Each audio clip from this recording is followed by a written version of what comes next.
अब तक हमने स्पिन ऑर्बिट कपलिंग का कॉम्बिनेशन किया है, लेकिन हम दो पार्टिकल्स को रेस्ट पर लेने की कोशिश कर सकते हैं, जिसका अर्थ है कि ऑर्बिटल एंगुलर मोमेंटम शून्य है। हम दो स्पिन हाफ इलेक्ट्रॉन ले सकते हैं और उन्हें जोड़ सकते हैं। हम ऐसा कर सकते हैं वही कार्यप्रणाली मैंने पहले की स्लाइड में बताई थी। संशोधन क्या है? एकमात्र संशोधन एक प्रत्यक्ष प्रोडक्ट स्पेस है जो पहले पार्टिकल टाइम्स का स्पिन स्पेस होगा। दूसरे पार्टिकल के लिए स्पिन स्पेस की यह सही है। आप उस तरह देख सकते हैं। तो आप दो स्पिन हाफ रेस्ट पर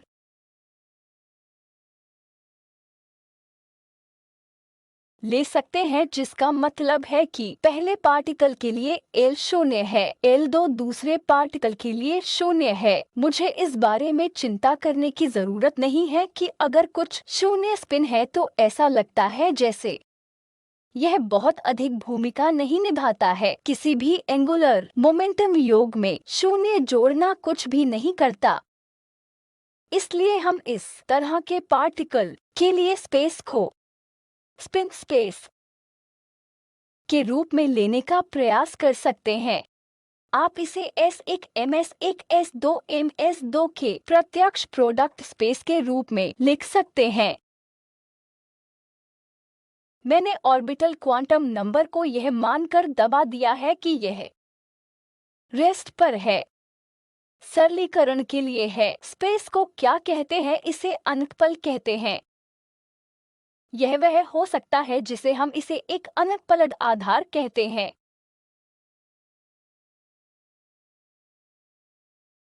आप कुल स्पिन भी लिख सकते हैं। हम कुल SZ को S1Z प्लस S2Z के रूप में लिख सकते हैं।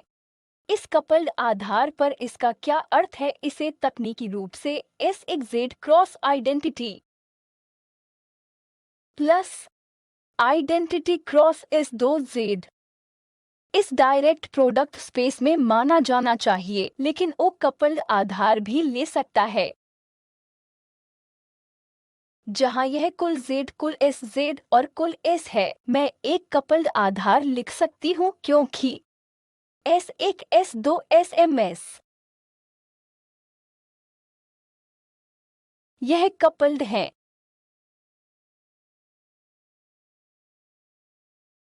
S1 S2 हाफ होगा।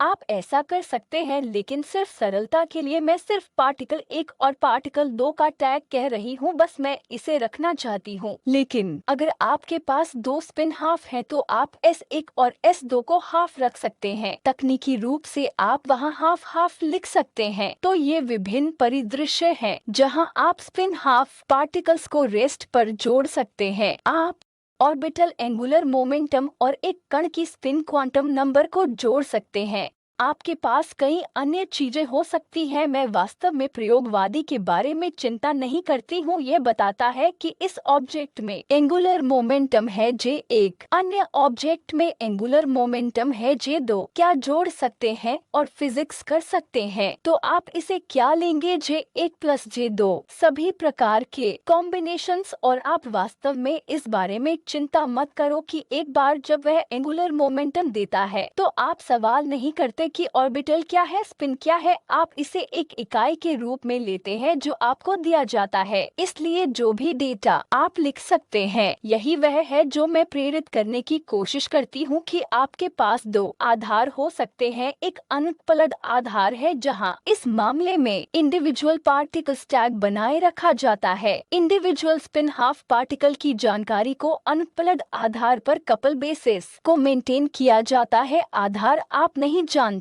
कि इंडिविजुअल स्पिन हाफ पार्टिकल का क्या योगदान है। आप कुल क्वांटम नंबर जानते हैं, इसलिए इसे कपल्ड कहा जाता है।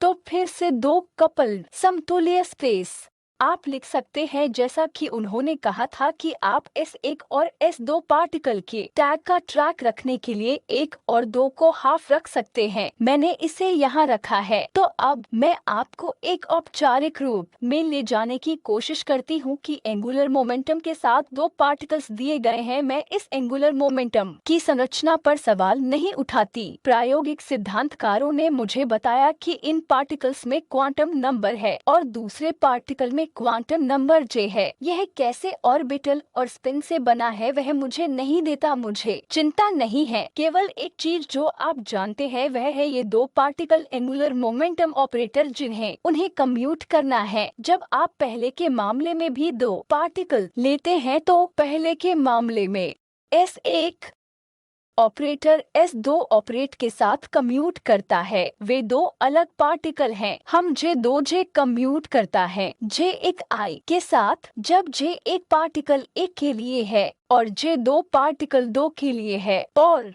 कोई विशेष कंपोनेंट ITH कंपोनेंट और JTH कंपोनेंट ले सकते हैं और वह कॉम्बिनेशन यह है कि कम्यूटेटर हमेशा 0 होता है। यह कहने का अर्थ है कि ये 2 पार्टिकल एंगुलर मोमेंटम ऑपरेटर वे कम्यूट करते हैं। इसलिए अनकपल्ड आधार के अनुसार हम टेंसर प्रोडक्ट लिख सकते हैं या J1 M1 times J2 M2 का प्रत्यक्ष प्रोडक्ट लिख सकते हैं या समकक्ष लोग इसे J1 J2 अर्धविराम M1 M2 लिखते हैं। यह भी मैं स्पिन ऑर्बिट और 2 स्पिन के साथ जोड़ देने की कोशिश करती हूँ कि आप कुल एंगुलर मोमेंटम को औपचारिक रूप से J1 प्लस J2 के रूप में लिख सकते हैं, लेकिन आपको याद रखना चाहिए कि J1 केवल पहले स्टेट पर काम करेगा और इसी तरह J2 दूसरे स्टेट पर काम करेगा। ज्यादातर वे cross identity plus identity cross J2 नहीं लिखते हैं, लेकिन आपको यह याद रखना चाहिए। तो यह कपल्ड एंगुलर मोमेंटम या कुल एंगुलर मोमेंटम में समतुल्य आधार है। जो समतुल्य आधार है क्योंकि इन दोनों का डायमेंशन मेल खाएगा। तो आधार का परिवर्तन आप इसे कैसे करते हैं? मैंने आपको एक तरह का संकेत दिया है कि एक का डायमेंशन बराबर होना चाहिए। आप जानते हैं कि यहाँ dimension 2J1 plus 1 times 2J2 plus 1 है और यह मामला J न्यूनतम से J अधिकतम तक जाएगा और 2J प्लस 1 को सारांशित करना होगा और इसे आपको यह देने के लिए इसे जोड़ा जाना चाहिए। क्या यह स्पष्ट है? J की रेंज क्या है? मैं वास्तव में आपको इस J को J के रूप में नहीं बताऊंगी, लेकिन इस पर आऊंगी। लेकिन बाधाएं हैं। बाधा दोनों अनकपल्ड आधार की आयामिकता है और कपल्ड आधार को बराबर होना चाहिए। मैट्रिक्स जो उन्हें संबंधित करता है यह प्रसिद्ध क्लिपशे-गॉर्डन मैट्रिक्स है। इसे CG कोएफिशिएंट मैट्रिक्स या क्लिपशे-गॉर्डन मैट्रिक्स कहा जाता है। और दिलचस्प बात यह है कि आप आइडेंटिटी ऑपरेटर डाल सकते हैं। ठीक है, यहाँ एक गलती है। आप आइडेंटिटी ऑपरेटर लिख सकते हैं। यह यहाँ होना चाहिए। यह एक किट होना चाहिए। यह एक टाइपो। कृपया इसे सही करें। यह एक किट होना चाहिए। तो आप यहाँ एक बाहरी प्रोडक्ट डाल सकते हैं और इसे जोड़ सकते हैं ताकि यह मैट्रिक्स एलिमेंट, यह इनर प्रोडक्ट जो आपके पास है वह इस क्लिपशे-गॉर्डन मैट्रिक्स का एक मैट्रिक्स एलिमेंट है। इसलिए मुझे इसे शीट पर फिर से करने दें क्योंकि यह बहुत महत्वपूर्ण है। इसलिए मैं चाहती हूँ कि आप समझे। तो आपके पास J1 J2 JM होगा जिसे हम कहते हैं यह एक कपल्ड आधार है। मैं कपल्ड आधार को एक वक्र रेखा के साथ रखना पसंद करती हूँ। आमतौर पर हम इसे एंगुलर ब्रैकेट के रूप में रखते हैं। बस याद रखें कि यह वक्र है, यह एक कपल्ड आधार है। मैं सिर्फ एक वक्र रेखा लगाकर इसका टैग रखना पसंद करती हूँ कि किताबें इसे नहीं डालती है, लेकिन सिर्फ हमारे लिए हम इसे डाल देंगे। यहाँ मैं डालने और आइडेंटिटी ऑपरेटर के लिए जा रही हूँ और यह J1 J2 JM लिख रही हूँ और यह आइडेंटिटी ऑपरेटर अनकपल्ड आधार पर है जो M on M2 माफ करना, M1 M2 होगा।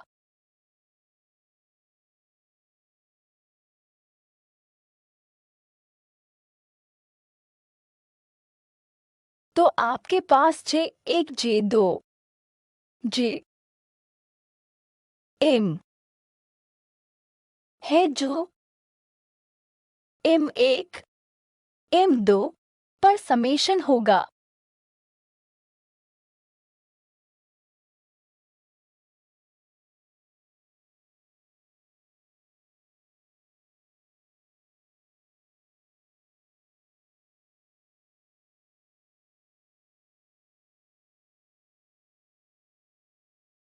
मैंने इसे अभी यहाँ डाला है।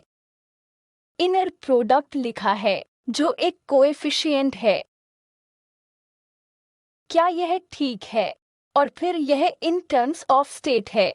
यह coefficient J1 J2 M1 M2 J1 J2 JM इसे क्लिपशे गोल्डेन CG कोएफिशिएंट के रूप में कहा जाता है। हम इसे पहली टाइम लिखते हैं। क्लिपशे हमेशा इस शे गॉर्डन को भूल जाती हूँ। हमने क्या किया?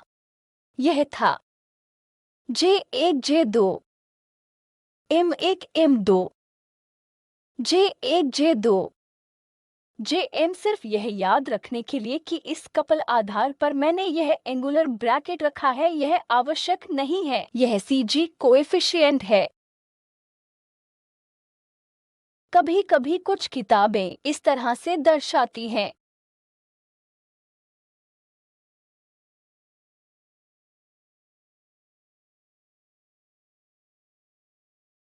कभी कभी वे इसे विग्नर 3J सिंबल कहते हैं।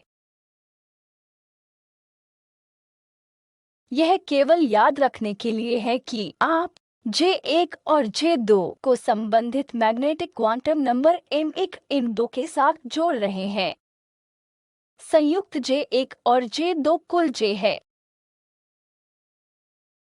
जो J केवल एक सिंपल स्कॉलर एडिशन नहीं है। J में कुछ रेंज है, मैं इस पर भी आऊंगी।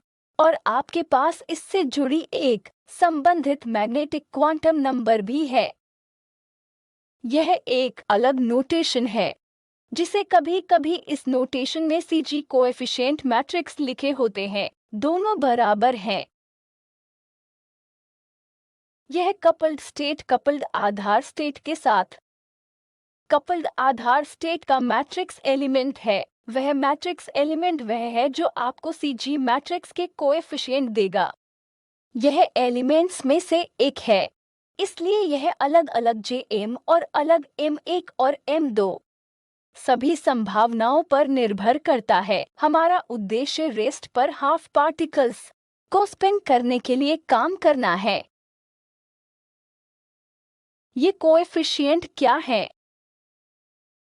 इसी तरह एक पार्टिकल के ऑर्बिटल एंगुलर मोमेंटम को 1 होने दें जो एक स्पिन हाफ पार्टिकल है। चलो पता करें कि उसके लिए CG कोएफिशिएंट क्या है। यही कारण है कि हमें CG कोएफिशिएंट की आवश्यकता है। यदि आप CG कोएफिशिएंट जानते हैं, आप CG कोएफिशिएंट का उपयोग करके कपल्ड आधार और अनकपल्ड आधार के बीच आगे और पीछे जा सकते हैं। कुछ स्थितियों में कपल्ड आधार सुविधाजनक आधार होगा, कुछ स्थितियों में अनकपल्ड आधार के साथ काम करना ठीक रहेगा। लेकिन यदि आप आगे और पीछे जाना चाहते हैं, यदि आप जानते हैं कि CG कोएफिशिएंट क्या है, तो क्या आप CG कोएफिशिएंट को कंप्यूट करना जानते हैं?